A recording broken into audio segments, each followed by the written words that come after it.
good evening. You're listening to BBC Upload with Xanthe Palmer tonight, sitting in for Hannah, and I'm joined by a special guest. Her name is Amanda Crundle, whose new book, The Emboldened Heart, is a collection of poems and pieces that deal with lots of different lived experiences, from losing yourself, motherhood, class, mental health. It's deep, it's honest, but with a bit of humour in there as well.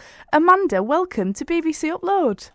Oh, good evening, Xanthe, and thank you for having me on the show this evening. I'm delighted to be here. Oh, honestly, thank you. I'm really grateful that we're getting to speak about your book with so much in it. So first of all, Amanda, for people who are discovering you for the first time, how would you describe The Emboldened Heart in your own words?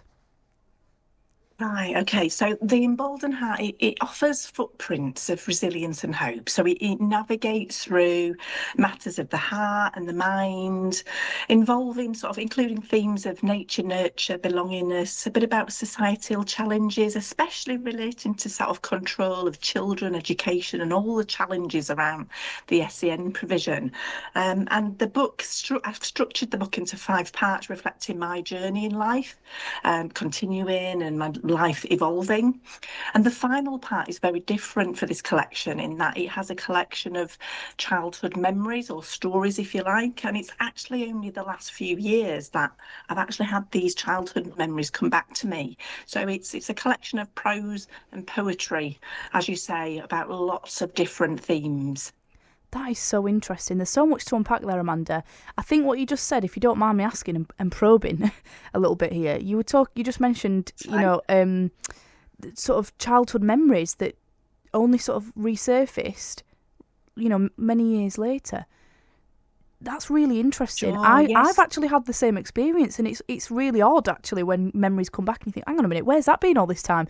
It's quite strange. Exactly. What was that like for you? Yeah, and well, again, I've spent a lot of my life thinking, oh, there must be some good bits to remember somewhere as a child or as a younger adult. And the brain is I think it's very clever at processing maybe unpleasant events and blocking things out. And I think it's only from going through a process of healing and through writing very much as a therapeutic outlet that my brain's allowed those memories to come back to light, really. So it's probably the last 2 years where I thought, oh gosh, I remember that.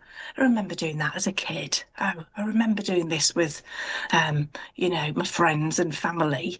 But yeah, I suppose some would describe it as like a trauma response where the brain shuts down and it can't pull back until you've maybe processed lots of things in a lifetime, really. I don't know if you can relate to that. Or you're saying that you've not always been able to remember your stuff. I think it's so interesting you say that, and the brain is a fascinating thing, isn't it?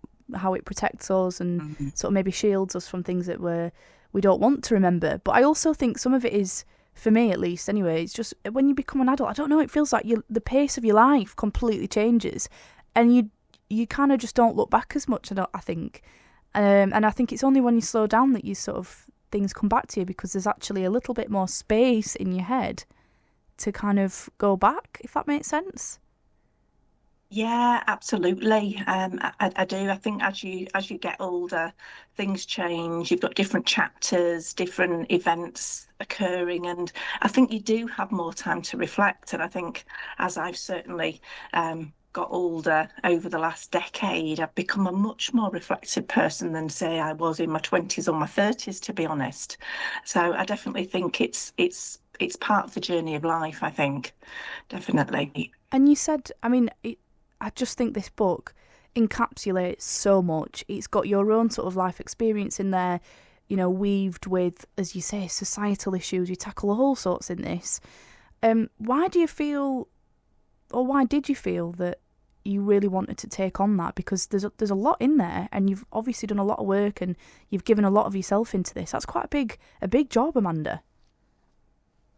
Yeah, and I guess really it's through those moments of loss, rediscovery of oneself, I think, and the why I started really writing again. I suppose my background is nursing, so as a younger adult, I was very much following the academic route of writing and publishing, and very much throwing myself into my career. And it was only I only found my creative self again through a period of darkness. So I was struggling with my mental health, failed toxic relationship, needing to break free with my own children, and just a really, found myself in a really troubling set of circumstances. And it was my friends and family who just encouraged me to write down how I was feeling, almost like, to take the power away, take the darkness away. And it very much became this really powerful therapeutic outlet, and a cathartic process, especially when I share words out loud. So I love performing poetry. Some of it's been quite sad, some of it more joyful, some of it more ranty, if you like, what goes on in the world. But that's definitely how it all came about. And I've just been non-stop writing, really, which has led to my second collection being published last month. It was 2 years ago that I released Heart on Her Sleeve, which was my debut collection. And that came, I never ever thought I'd publish a book, and here I am talking about a second book. It just happened. I just had so much writing, so much poetry, so much prose, and I thought, let's do this, let's share this, because if one person can relate to what I'm saying, what I'm sharing quite boldly, then if it helps them, then I feel like I've achieved something, and being able to reach somebody, and that's a golden feeling. I think that is just incredible, sharing something for your own need as well. Like you say, it was quite a cathartic experience, but then, the impact that will have on others is just, you can't measure that, can you? I'm speaking to Amanda Crundle. She is an author, a poet. She's been talking about her book, The Emboldened Heart. And we're going to talk more and actually hear a little piece from the book after some music. Good evening, you're listening to BBC Upload with me, Xanthe Palmer, and we are joined by Amanda Crundle, the author of The Emboldened Heart. So far, we've talked a little bit about the context of this piece. It is a collection of words, poetry, prose, covering a vast number of topics and experiences and themes in life, everything from, personal loss to societal issues. There is a lot packed into this book, and I'm really curious just to hear a little bit of it, Amanda. You've selected a piece from The Emboldened Heart that you're going to share with us. Just tell us a little bit about it. What's it called? Thanks, Xanthe. Yes, I'm going to read a poem called She Believed She Couldn't, which seems fitting after what I've been sharing with you this evening. And the poem reflects a journey of that loss of self, belief, confidence and hope. But then there comes the realisation within the poem, and that transformation into like a female empowerment, and that big sense of survival. So I shall read it now to you. She believed she couldn't, so she didn't for a while, hiding away that beaming smile. She wanted to, she didn't know how, waking up each morning with a creased frown. She laboured on, breathing heavily, sighing, trying to have fun with her children. A jolt, a kickstart from where she didn't know, a life-saving wake-up call from the nightmare hall. Her heart calming, her mind easing, a smile beaming, her children by her side. Relieved one morning, the sun is shining again, her switch is back on, a trigger is suppressed, the wheels are back on the wagon, naff off, PTSD, let's try not relive that hell. She believed she could, so she did. She just needed time, and that's no crime. She wanted to, she did know how, and she did what she must, so she didn't combust. Thank you. Amanda, that was so beautiful and profound. Thank you so much for sharing that. Thank you. And it's a real personal poem. I was going to ask, if you don't mind, what was how did you feel at the time that you were writing that? It was a reflection of how far I'd come through through my own healing journey, and that the fact that I've got this, I can do this. And yeah, there's lots of difficulties that are still to come and still to get through, but I've got control of this, and I'm a survivor, and very much feeling empowered as a woman.